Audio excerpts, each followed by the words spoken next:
Good morning, welcome to another reflection. It is Thursday the 24th of October and it's number 712 I think, and it'll be the last reflection for this week.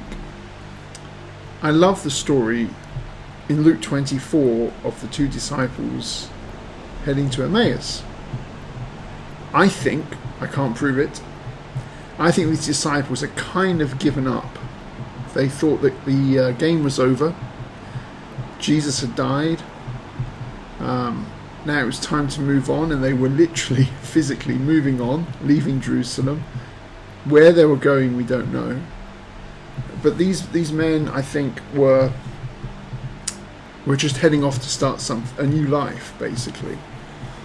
And I love this about Jesus, that he comes to them.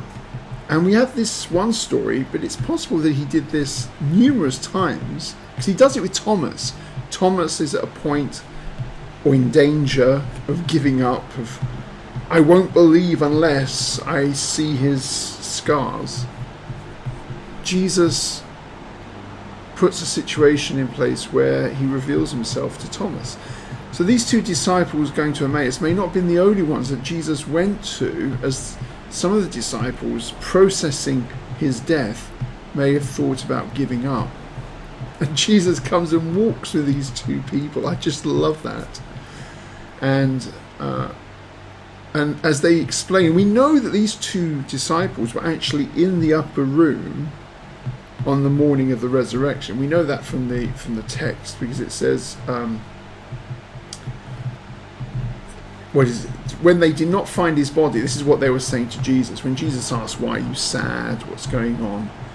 They said, yes, certain women of our company who arrived at the tomb astonished us when they did not find his body. They came saying they had also seen a vision of angels who said he was alive. And certain of those who were with us, so they were in the room, went to see the tomb. So they were there when Peter and John run out of the room to go running to the tomb. So these two disciples were in the midst of the main group, and Jesus comes. That's the first thing I love about this story, how Jesus just comes to comfort, draw back those who are thinking of giving up. But secondly, it says he explained to them from the Old Testament who he was. Now, just the magnitude of that for us often is not taken in, because that means that the life, ministry, death and resurrection of Jesus Christ is not just in the Old Testament, it is there as a gospel message on its own. The New Testament helps us and expands on it, but the gospel message of the life, death and resurrection of Jesus Christ is in the Old Testament, because he proves to them from the scriptures, the Old Testament, who he was. And I find that amazing, and this is one of the challenges I like to give people. Go and find those scriptures that you think Jesus would have pointed the disciples to.